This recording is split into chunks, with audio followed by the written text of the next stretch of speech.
And we will begin with the Pledge of Allegiance. I pledge allegiance to the flag of the United States of America and to the republic for which it stands, one nation, under God, indivisible, with liberty and justice for all. Do we have any visitors or delegations who would like to address the board this evening? All right, then we're going to move right on to informational items. And the first one is a spotlight on education related to family engagement update. And we have Jeannie Kinney and Kari Owens with us to do that. So welcome and thank you. I have a little goodie I'll hand out like these. We have one. We already have one. Yes, so we're Why don't they give you one in Russian? Russian? Nope, looks English to me. Great. Hi, I'm Jeannie Kinney, and I am the literacy coach at Westside. And this year, I was honored to receive a grant from the Department of Education. We worked with some professors down at UW-Madison, as well as 2 professors from the University of South Carolina. And the name of our project was called Beyond the Book, Conversations on the Kinney. So we just thought that you might enjoy, with all of the hard conversations you've had to have along the lines of finance and budgets, that you might appreciate a little break from that. So we'll just talk super quick tonight. Our project was a family engagement plan with an early literacy focus, and our 2 facilitators are listed there on the screen. And it was working. Somewhere. There's a tech guy around here. I got it. Thank you. So it was an asset-based, early literacy-related family engagement project. Our goal was to apply an asset-based approach to early literacy-related family engagement in order to position all children and families as literate and create coherence between literacy within the family community and to improve early literacy outcomes. Our primary goal was not to do things in the schools, but to provide families with things that they could do at home. So here's our team. Sarah Rudisil is a parent, and she was representing Greenwood. Cassie Meyer is our EL teacher. She visits a lot of the schools. And then it's me, and then our 2 facilitators are in the center. Katrina Loy is our speech and language person. Becky McClavey is our 4K coordinator for the district. Kari is here. She didn't happen to be there in Madison that day. That was the day we had parent-teacher conferences, so it was a tricky one to Yeah. So we all worked together all year on this project. So there's our team. And Chris Kamrath represented the administrative side, and he was a part of it as well. So I just wanted to show you how this aligned with our strategic plan, because I know Jamie likes to make sure that we talk about that. So goal 1.1, we were collaborative, culture-focused on student learning. 1.4, we were trying to ensure high-quality, accessible programming for children and continuing to partner with families and the community, and that was one of our primary goals. So we were asked to give some research and some data to provide the evidence for our project. And as you can see, we're really seeing a lot of students who have needs in speech and language since COVID. If you look especially at kindergarten and you look across that top row, you can see we had 3 kindergartners in speech in 2020, then 4, and now this past year we had 12. And that's just at Westside. So we really felt like that was a place for us to start. And then our EL teachers also used their evidence from their forward trends, and they're seeing a real need in speaking and listening with our EL students as well. So this is the research that we used primarily to guide our work. And this article is linked in the presentation if you want to know more about it. But it was really about the brain-changing power of conversation.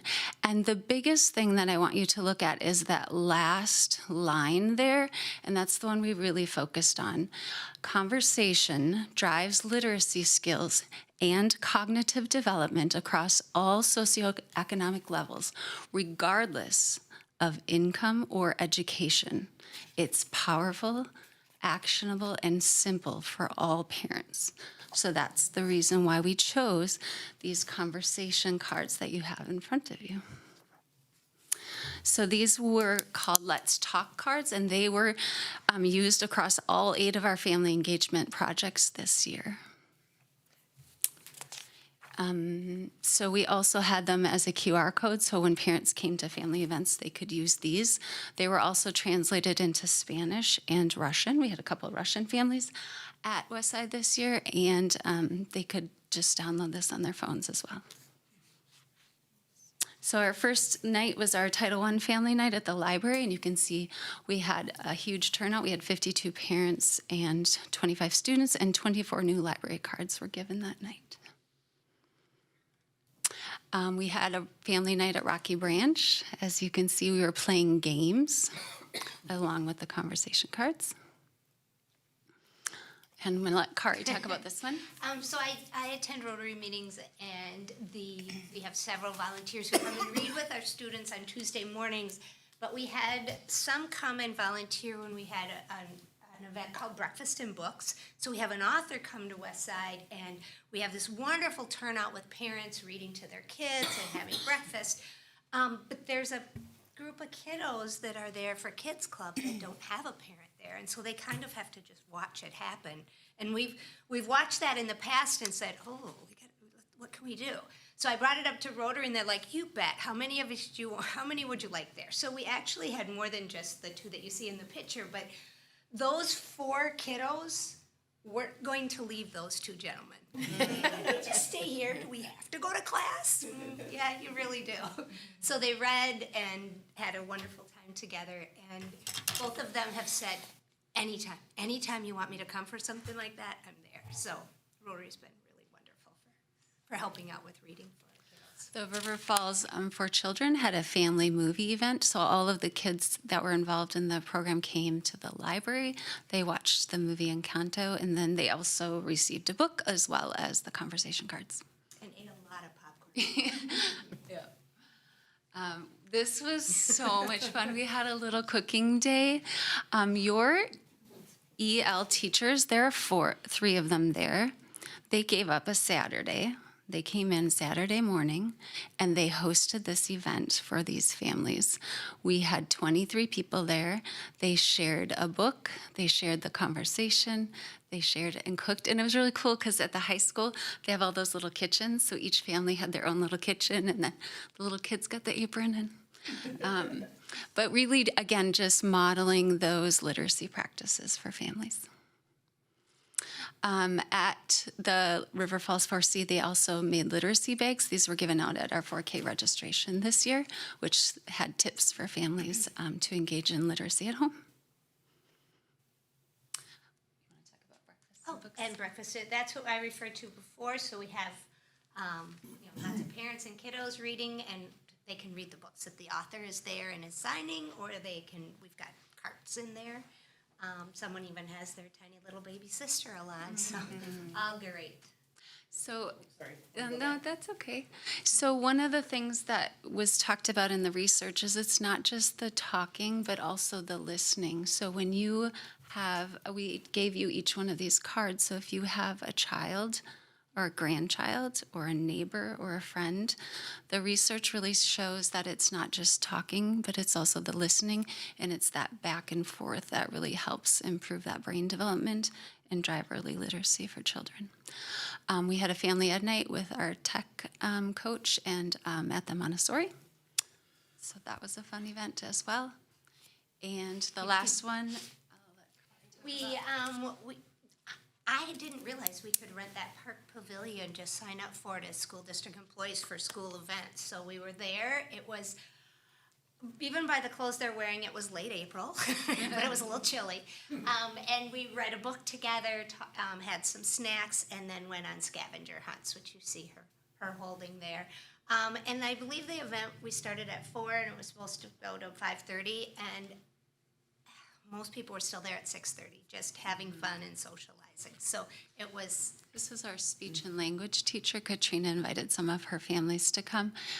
What we noticed at that event is parents first had out their cell phones and they were just walking around like this. And Katrina was really modeling that, putting the phone down and really talking to other parents and building those relationships between the families as well as a conversation between the children. I believe all of those were kindergartners. Yes, yeah. At Greenwood, we did a literacy learning bag. So we had Sarah came into the kindergarten classrooms and gave all the kindergartners books, scavenger hunts, the QR codes. She gave them a list of all the parks in River Falls and just encouraging families to spend time together this summer. So we had 9 family and community partnership events over the course of this year. We impacted 600 students, community members, staff, and parents. We received the grant was $4,500, and that was distributed among all of the elementary schools. And so we think that there will be a limitless impact on literacy and learning. So thank you for your time. If you have any questions, we'll stay for a minute. Otherwise, let you get on with your meeting. Yes. This is great. And one of my things has always been that the more we get parents involved, I think the more successful. The more we get parents constructively involved, the more we'll have, I think, success in all of this. So this looks like a really great model. I'm just thinking 25 students at that one event, and we're 1,200, 1,300 elementary students in the district. Not all of them need this level of attention. And the grant was geared towards preschool through second graders. So that's where our focus was asked to be had. And it was supposed to be not things we can do at school, but things that parents can do when they leave and they're at home. Yeah. But my own feeling is that to reach literacy by third grade, the school district can't do it alone. I mean, it's really, well, it can, but it's pretty difficult. And I think one of the challenges in the national and statewide scores on reading and the concern about third grade is because school districts can do a lot, and in some cases maybe need to do more, but there's a lot that parents have to do in this to get them there, and our expectation that they get there. So how do we help parents get there, I guess, and this is one way that we're doing that, and I really applaud that, because I think parents are just key to success.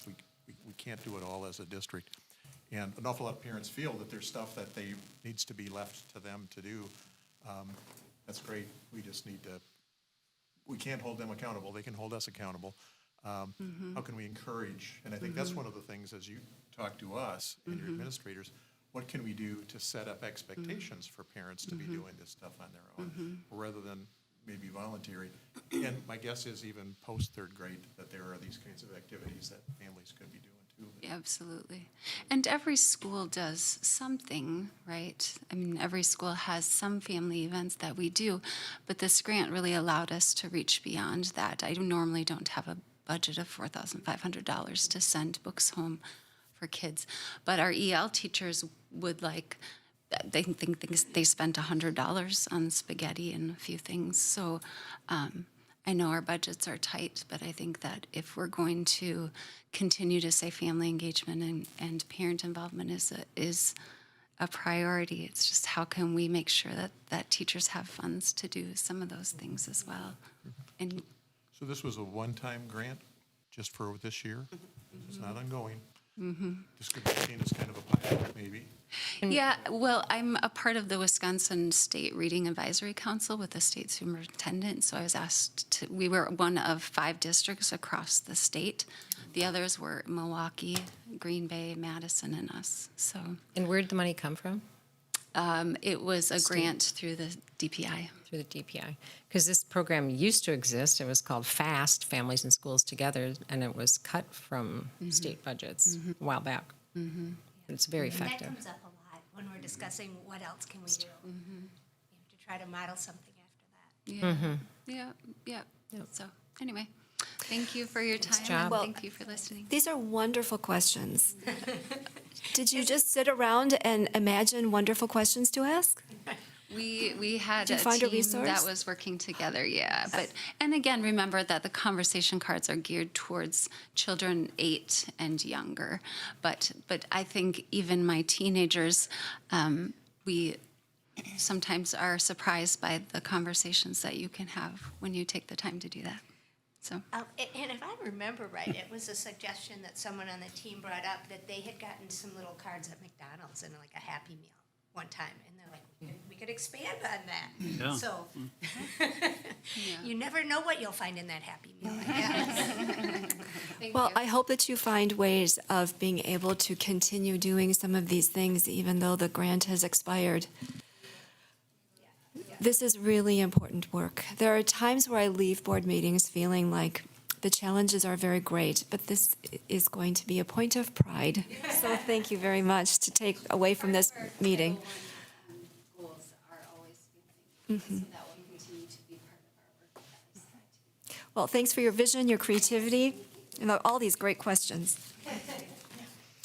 All right, we are going to move on to, Casey. oh, I Oh. am late because I went to the auditorium.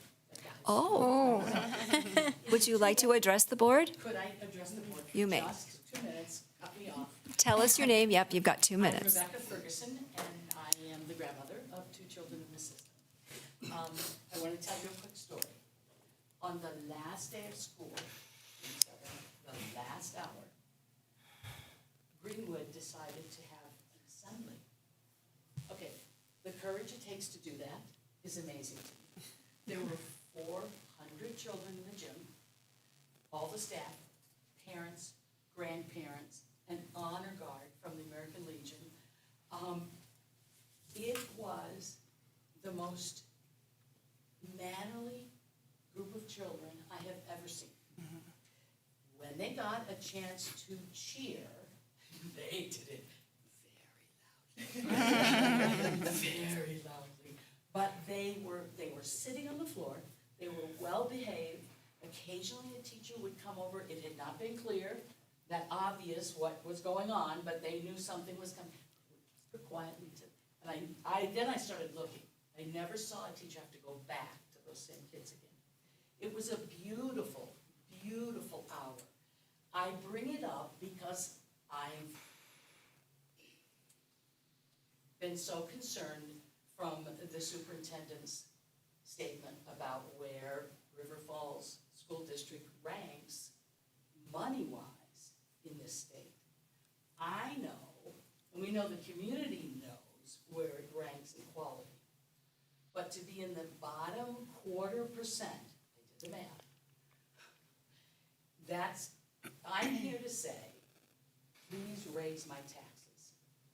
All right? People don't usually say that, but I know you're considering that. Please raise my taxes, and I will work to persuade other people that it's worth it. Because what we pay on the value of my home depends on the quality of the school and, and the library. And the fire department, and a few other things. The services, but the school system is very important.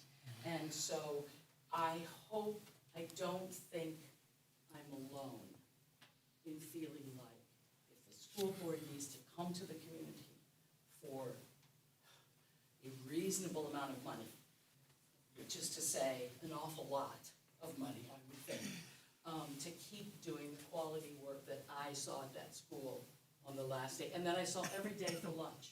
Because we'd take the kid, would go bring him lunch. Again, they have boundless energy, but it's controlled mayhem, and they know what they're doing. So thank you for the work that you do, and just so you know that there are people out here who not only support what you do emotionally and any other way, but we will do it financially as well. Thanks. Thank you. Thank you. All right, now we will go into some reports, and the first one is our superintendent's report. I'm going to be brief with this, but we had already just had a couple of examples of some good things in our schools. Just wanted to mention, obviously, we're celebrating the end of another successful school year, and that success wouldn't happen without the great staff that we have and support from parents and community and wonderful kids that we serve every day. And we have Yeah, we have our challenges, but schools are a great place for kids to come to learn and grow, and we do that in a lot of different ways, both in the classroom and outside of the classroom, and we're very proud of this last school year. We're glad to get a few things kind of behind us, but we also know we've got room to grow and get better at how we do school every day, and we're working on that already for the coming year. The legislative, is that you? Yep, jump right in, legislative school update, and Lynette, you can tag team a little bit here, but just wanted to mention a couple of things. The legislature in Madison made an announcement just a little over a week ago about possible school funding improvements. Nothing has, the ink is not yet dry. The governor hasn't signed a budget. The process is really still going through all of the state budget areas, not just school funding. And so the Joint Finance Committee is a pretty powerful group, and so they're wading through lots of details. But we think that our legislators were appreciative for their recognition that they needed to repair a cliff that was really created by them by not providing any school funding over the last biennium. So they've played a little bit of catch up with that approach. We're not as excited to know that they raised the high school voucher program from $9,000 per pupil to $12,000. And just to compare that number, so that's a voucher that a parent receives $12,000 to send their child to a private school. And in our case, the legislature raised what's called a low revenue ceiling, and we're one of the lowest per pupil revenue districts in the state that Ms. Ferguson alluded to a minute ago. They've raised that to $11,000, and so that's good news for us. A little disheartening that our students are worth $11,000, but your voucher kid is worth $12,000. That's a hard thing for me to understand that fully, but. And Jamie, the 11,000 still keeps us at rock bottom, the lowest in the state, Yeah, right? we'll still, If this we'll goes still through. be well below the average. We'll be very, very much near the bottom of other districts around the state, but we made a little headway, and so we're still looking at a deficit into the future. It's just that that deficit, fortunately, has gotten a little bit smaller, is one way of putting it. We'll continue to engage with the community and talk more about the details as we gather more of the details of these school funding changes over the next few weeks. We're hoping that maybe by the end of the month, the Joint Finance will be done with all of their work behind the scenes, and then all of those budget decisions land on what we call the floor for the Senate and the Assembly to vote, and hopefully things will move forward as planned. Again, it's good news, but it does not solve our financial deficit problems and challenges into the future, but it makes things better in the near term. We'll put it that way. You know, Jamie, just piggybacking on what Allison said, I think, you know, as I've followed this, being on the WASB board and watching this unfold, is this on? Anyway. Hold it. Hold it. Am I now? You've got a big voice, just. All right. Well, the only point I'm going to make is part of what Allison said here is, okay, it's great we went from 10,000 something now to 11,000, and that's a pretty good chunk of money, but it still keeps us as one of the lowest funded school districts in the state. And neighboring school districts like Hudson get a significant amount of money more because the funding formula as constructed in the early 1990s allows them to get more, to have more money than we do. So that's part of, I think, the realization that we've all come to here is that not only are we low, but we have neighboring districts here who get a lot more only because that antiquated funding formula just gives them more. And geez, if we had another $1,000, $1,500 or more per student, $2,000 more per student, imagine what we could do in terms of programming for our students, or reducing our property tax levy, either Right. one. But we can't do either because we're at the rock bottom here. Yeah, it's a situation where our past frugality, when these financial, when the revenue amounts were locked in the 90s, they were locked in at the current rate. And because our district was so frugal at that time, we were very frugal, we're now being kind of punished for that frugality. So we're locked in. The fact that we've been so fiscally responsible and so careful with our money over the last 15 years or so that I've been on the board meant that it wasn't so obvious that we were one of the lowest funded Right. school districts in the state. It's obvious to us that we just can't keep doing that. We can't keep rearranging the deck chairs and continue to be one of the lowest funded school districts in the state. So that's our concern, I think, going forward as we're doing our planning. Lynette, do you want to add to the Yeah, story? no, I just wanted to add that if the state compromise of the budget does pass, the impact is really seen in that first year. So to your point, it gives us a little boost that first year, but the second year is sort of, it's much smaller than that. So that's why we're still considering the potential for an operating referendum for the following year, because we're still looking at a deficit even with that boost, that larger boost in the first year, so. And do you want to talk about what you have on the board? I think that that's helpful. Would you like me to? I would. I think it's helpful. Just sort of go over the same thing. So, we talked about in, I think in Jamie's video, you know, where districts get up high. I don't know which side to stand on, because I'm blocking everybody, I'm blocking people either way. And that's our revenue limit, right? So,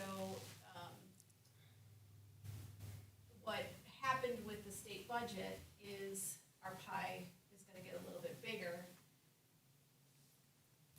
which is the same thing that would have happened or would happen with an operating referendum. So your pie gets a little bit bigger.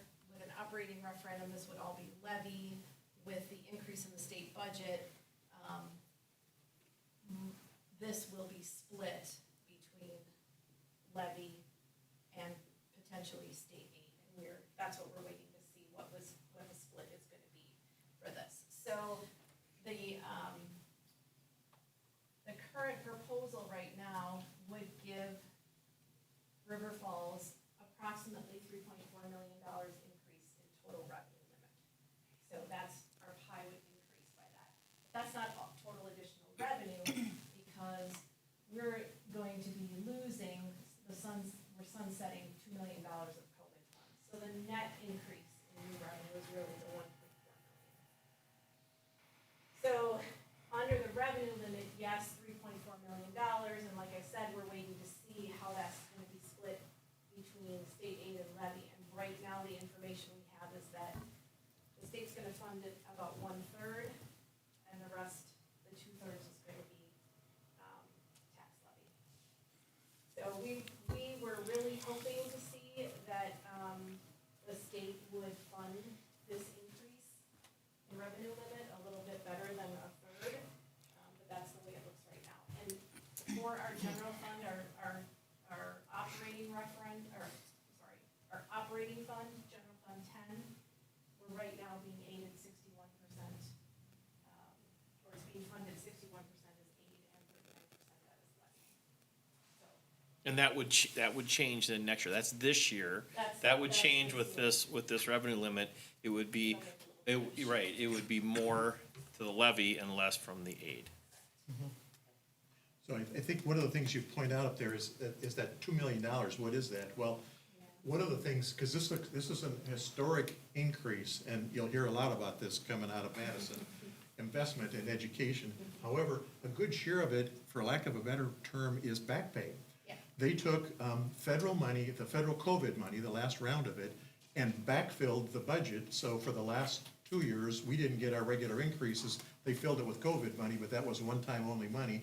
Now that's gone away, so now they need to go back and make up that money and give us what might have been an increase going forward, so. Yeah, this was really federal aid that was a pass-through Right, it was, of the state. One- Like, it didn't come out of so it's State one time only. the state coffers. And It it was known all federal along, aid, but they then was- needed to come up with that money. So we were expectant that just to kind of barely catch up, that we're gonna have to do something, and we, both Republican and Democratic legislators have done that down here. I'm just concerned that generally you're gonna hear all this about an historic investment, and it's great. I never thought that this governor and legislature could come to some kind of agreement like they did. So that's great, more power to them. But it still leaves an awful lot of school districts like us hanging on the cliff because it was making up for an awful lot of that one-time only federal money that they used to backfill, so the state didn't have Right. to kick in money for 2 years. So Lynette, do we have any idea what portion of the $7 billion surplus that the state of Wisconsin exists because the state legislature did not deliver the regular school increases, but instead used the federal money that came into the state for COVID to fund schools? So I wonder what portion of that $7 billion is really money that should have been going to schools in the first place. Yeah, I don't have that figure, but Yeah, a good chunk of it. And my guess it's not just schools, it's, they've probably used, they use federal funds for municipalities and others, not just the schools, so. Yeah, Much of that 7 billion was, Minnesota had 17, didn't they? Yeah. Yeah. Billion. 17 billion. Yeah. It's a What- complicated, important story. Yeah, just Mr. Benson? the last update, just our Project Oversight Committee, the POC, that's a ad hoc committee of the school board. We had our third meeting this afternoon, and we continue to look at a facility assessment, a comprehensive report regarding needs and, in some cases, wants related to our facilities. And so we continue to kind of grind away at what that list looks like.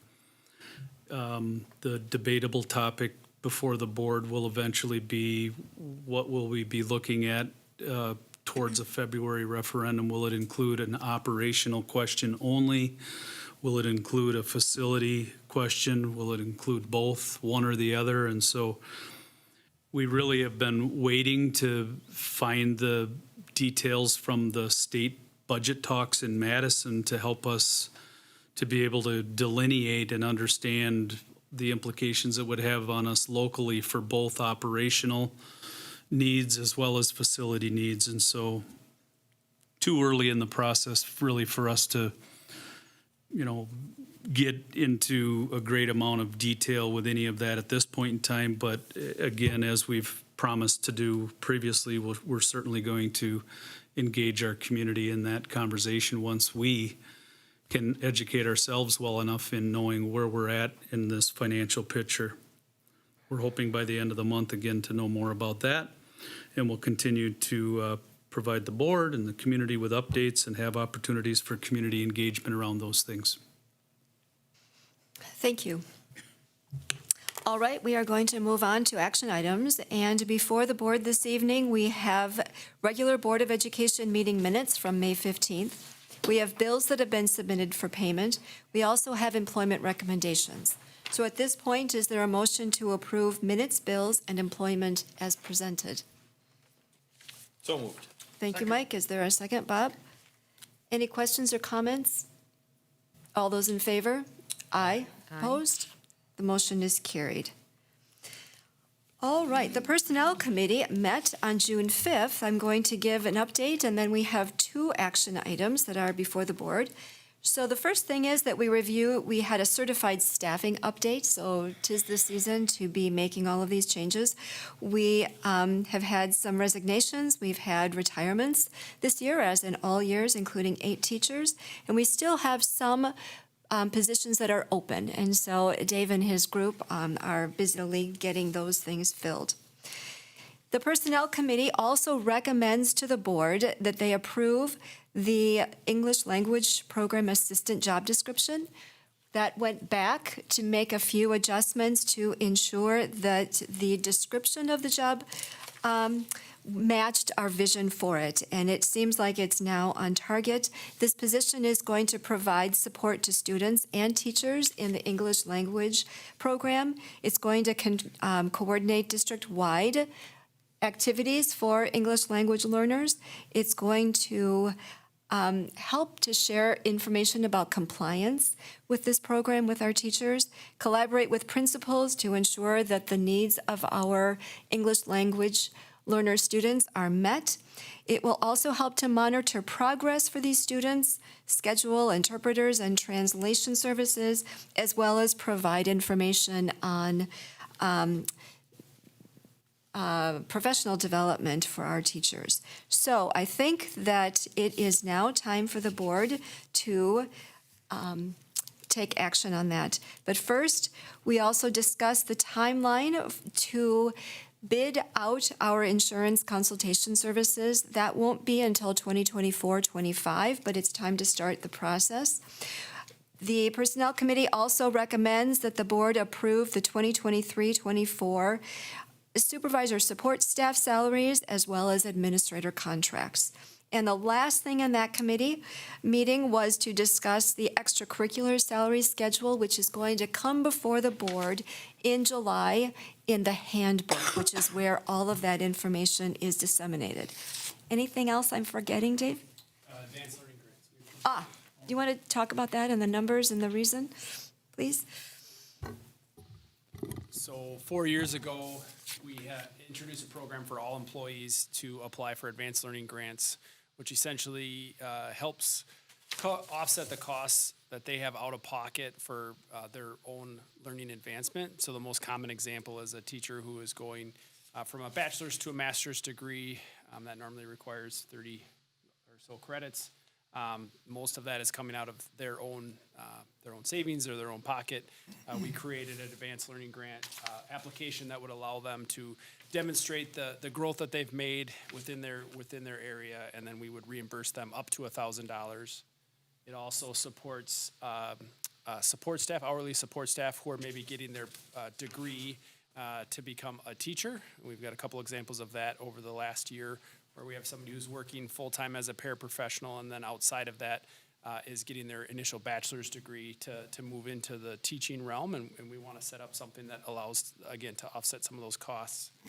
So the district, we had 16 approvals this year, which I think was the highest that we've ever had. And so what happens is the outlay is $10,000, so then if it's, basically we prorate what their award is, and so most of them got somewhere around $700 towards their expenses, and it's something that we do each year, and they can reapply each year. It's a relatively new program that's really been received well. So that's great. So at this point, is there a motion to approve the English Language Program Assistant job description? So moved. Thank you, Lindsay. Is there a second? Second. Thank you, Allison. Any discussion? All those in favor? Aye. Aye. Opposed? The motion is carried.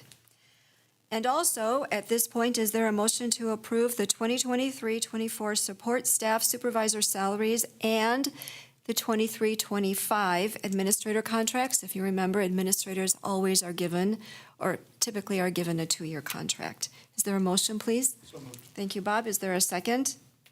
Second. Thank you, Allison. Any questions or comments? All those in favor? Aye. Opposed? The motion is carried. That's a quick approval after a lot of work, Dave. So thank you. I'm going to turn now on C regarding the budget revisions. Mike and Lynette, if you could walk us through that, please. Lynette, if you would take that. I would be happy to take this. Is it anything coming through here? Is it? Yeah. Are we okay? Yeah. Okay. So most of you are aware. So we have our annual meeting. Districts have an annual meeting every year. We do sort of a preliminary or proposed budget at annual meeting, which happened in September. Then districts are required to adopt an official budget in October. And then any revisions to the budget throughout the year are allowed, but need to be approved by the board. So that's why we're here tonight yes, we're at the end of the year. There are very few revisions. I did highlight those on the report. They're really just in expenses. And I can explain kind of what those few things were. So if you go to the page of expenses where I've highlighted purchase services, we really just shifted $10,000 from purchase services to non-capital objects, probably just for coding purposes. And then the other piece that I updated, Yeah. sorry, we're good? Okay. The other piece that I updated was the debt retirement, so that defeasance that we did and the amount there. So I wanted to make sure that that was reflected, because these budget numbers are then reported to DPI, and they take those numbers, and that's what they base our July 1 aid calculation on. So we want to make sure that those numbers are being sent correctly as what our expenses and our revenues are, so that at least the estimate in July is calculated. We'll get the final in October, but, so that's what those are. So in addition to that, these are basically the regular reports that you get with the updated budgets. These are through May, because that is the month that we have reconciled. And so I would ask for approval on those budget revisions for 22-23. Is there a motion, please? So moved. Thank you, Mike. Is there a second? Second. Thank you, Cindy. Questions or comments? This is a really helpful report. I still continue to like your monthly updates. Other comments? All those in favor? Aye. Opposed? The motion is carried, and I think Lynette will just stick with you again for D. Great. And we can turn to page 20 to the memorandum that we have before us, which is helpful. Yeah, so I'm not going to read through all of this, but just a little bit of explanation on fund balance. So fund balance is a snapshot on June 30th. It doesn't necessarily mean that's how much cash we have. It's assets minus liabilities and our net. So that's really what it is. And sometimes some of our assets are actually accounts receivables. So we don't actually get much of our tax payments until August. We get a large August settlement, but we're booking those in June. So it looks like we've received those tax payments. So that all goes into our fund balance, and we don't actually have that cash and don't receive that cash in August. So just an example of sometimes why fund balance looks so high, and it doesn't necessarily mean we have that much cash. So there's different designations of fund balance, and I've got those listed and attachment there of what those different ones are. And so by policy, every year the board determines the allocation between those classifications. It requires a majority vote. And then the policy also states that we make sure we stay within 25 to 30% of unassigned fund balance. So my recommendation are the following, that we restrict I don't know how to say assign. Restrict unspent revenue from common school funds and the Get Kids Ahead grant. So those are required by DPI. So done an estimate of what those would be. And you can see that on the chart on the next page. The dollar amount is $97,290. So that's the combined unspent common school funds and our Get Kids Ahead grant.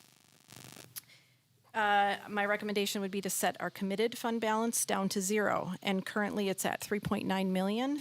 And the reason for that is that the purposes for which those funds were originally committed were roofing projects at the high school, Meyer Middle School, the high school roof replacement, and then also some projects at Meyer Middle School and Rocky Branch for parking lot replacements. And we've either done some of that, or we will be using other funds for that, so we can uncommit those funds.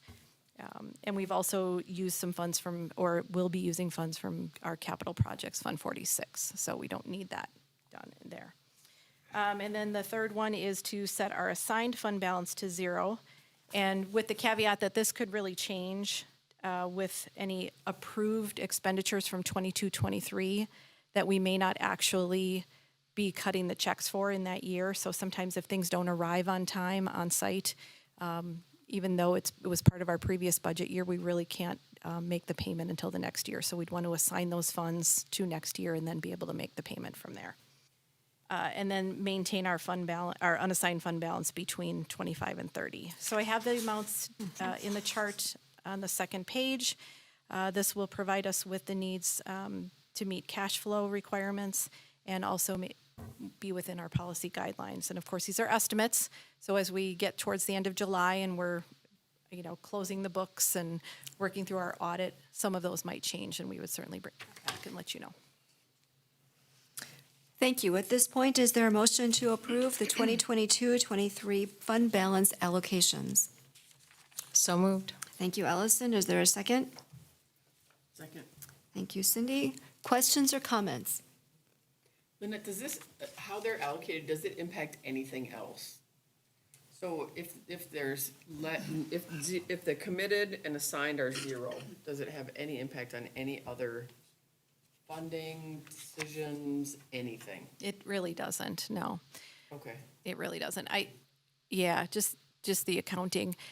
I think it would be something to question if we weren't within policy. So because our policy states 25 to 30, I mean, that's the thing we should really focus on and make sure we're maintaining that.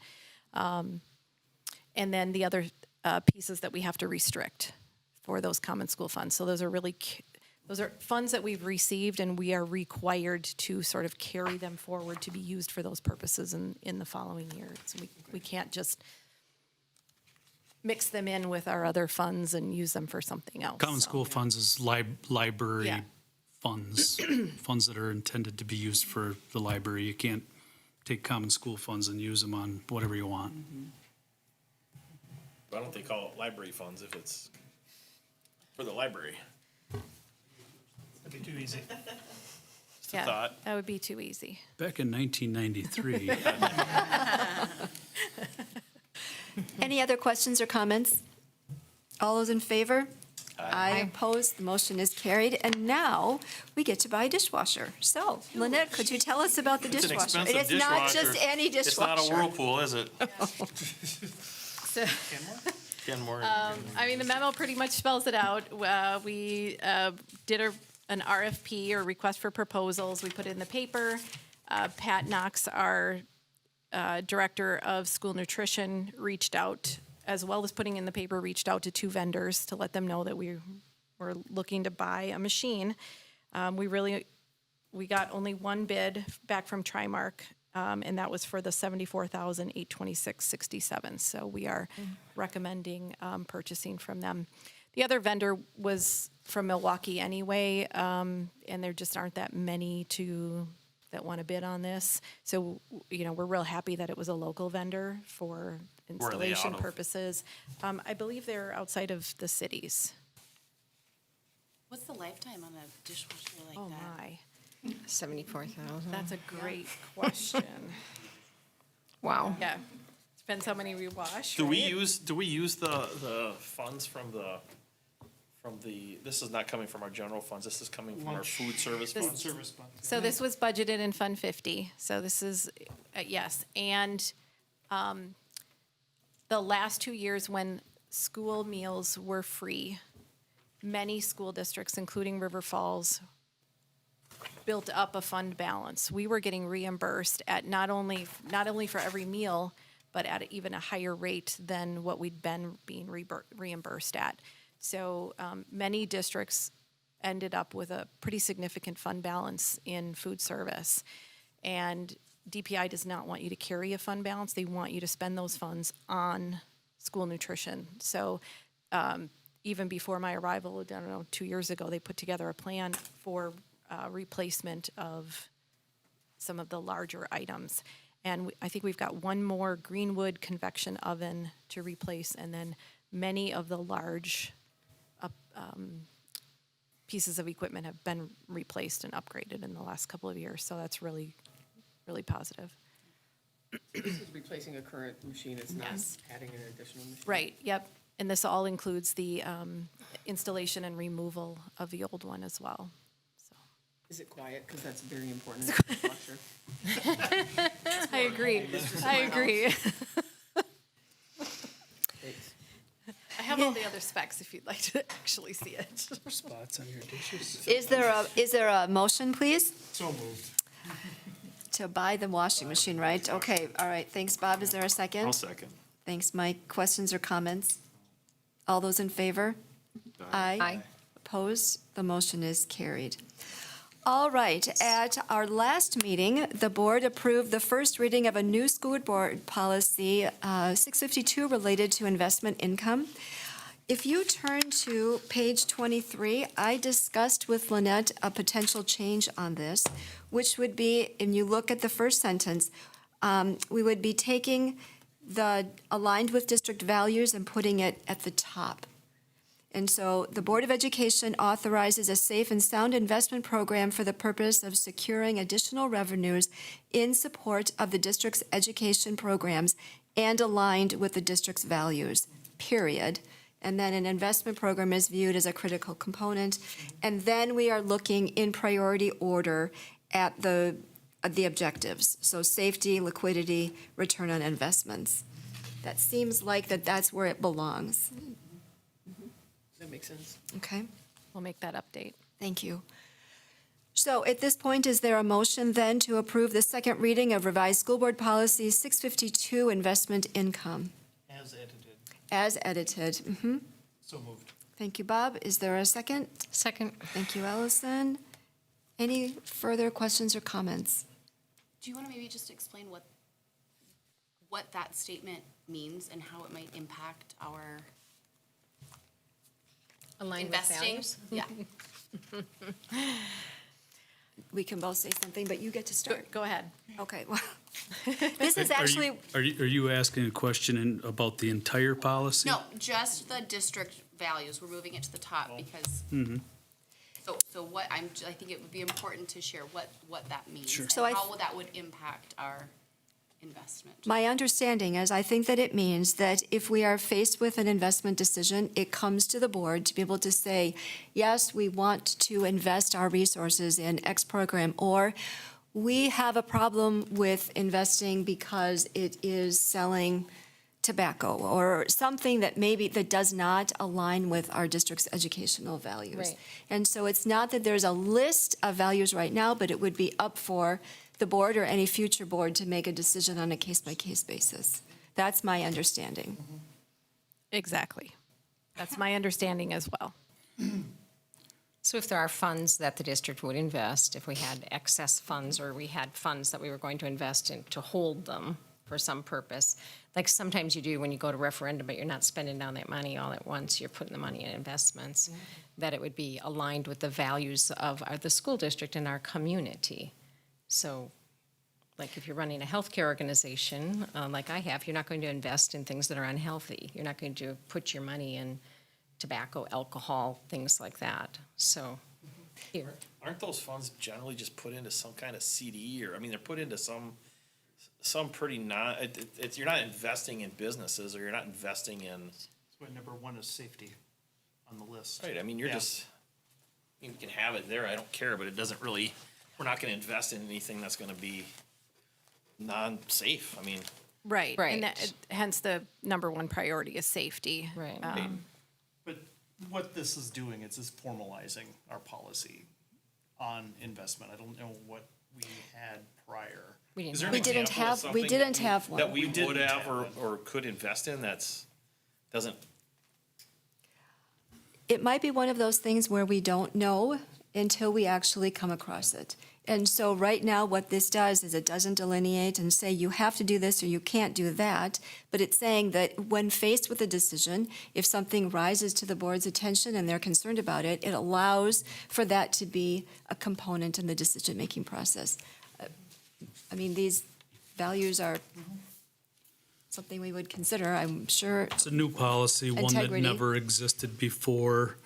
It's a policy that other districts do have in place. I think it's a statement of public record that says we're going to do this wisely, we're going to do it with integrity, we're going to make sound decisions.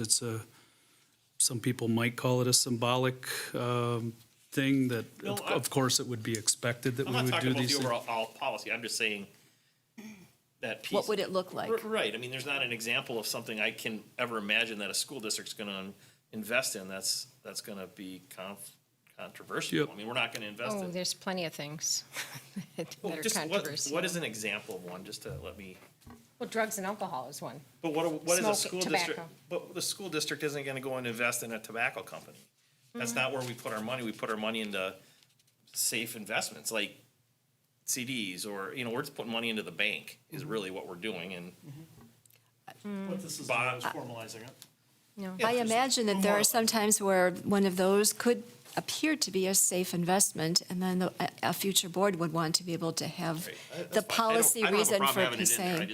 I don't know what it does or what it means, I think really, it's added protection for some time when we need it. Didn't know what it meant. In my experience, when we've had, use your example, referendum funds. Right. What do you that- do with referendum funds when you're sitting on them? So, in my experience, we've joined the cooperative WISC, Wisconsin Investment Series Cooperative, and that is specifically for school districts and municipalities. No one else outside of that can And what does use WISC that invest co-op. in? There are CDs, yes. Great. So things like that. So I have not personally seen a list of options for investment that have made me think, ooh, that might not align with, but I don't know outside of that, other districts that may be looking at investment opportunities that may be given options that could be questionable. That I'm not aware of. Having it in the policy just allows the school board to have the latitude to pass judgment on that if that would come up. That there are lines that you might not want to cross on what you're putting money into. Did we pass that? Pardon me? No, we haven't yet because we're still talking. Anything else? All those in favor? Aye. Opposed? The motion is carried. Thank you, Lynette, for bringing that policy to us. I think that's going to be an important addition for our policy book. All right, we also have two other second readings. So before the board this evening, we have the approval of the second reading of revised School Board Policy 421 related to entrance age. We have the second reading of revised School Board Policy 421 rule, the early admissions procedures, as well as the exhibit for the early admission application procedures for Policy 421. So it's all a package deal related to early kindergarten and early 4K admission. So at this point, is there a motion to approve those three items together? So moved. Thank you, Cindy. Is there a second? Second. Thank you, Allison. Questions or comments? The revised verbiage is significantly better. It is. It's much better. Yeah, it's much better. Yeah. Makes it much clearer. And it's good to have the document rather than just send an email. It's nice to have all of the information there. All those in favor? Aye. Opposed? The motion is carried. Do we have any proposed items for future board meeting agendas? All right, then we're going to schedule meetings. So the Project Oversight Committee will meet Monday, July 10th at 3 o'clock. Educational Program Committee will meet Monday, July 10th at 6 o'clock. Finance and Facilities will meet Monday, July 17th at 6. Personnel will meet Monday, July 17th at 7 or immediately following Finance and Facilities. The Project Oversight Committee will again meet on Monday, July 24th at 3 o'clock. The next regular board meeting will be Monday, July 24th at 6. And on August 8th, everybody please get this, there will be the joint school board city council meeting. That will be at 5 o'clock to 6:15 on August 8th, which is a Tuesday. Do we know where? I City- believe it will be. City Hall, City Hall. for sure it'll be downstairs in their conference room.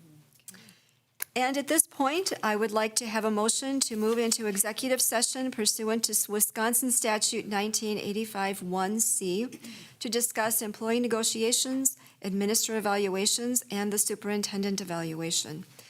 Is there a motion, please? We moved into executive session. Thank you, Cindy. A second. Thanks, Lindsay. I need a roll call. Allison? Yes. Lindsay? Bob? Yes. Mike? Yes. Cindy? And I'm saying yes. We will move into executive session.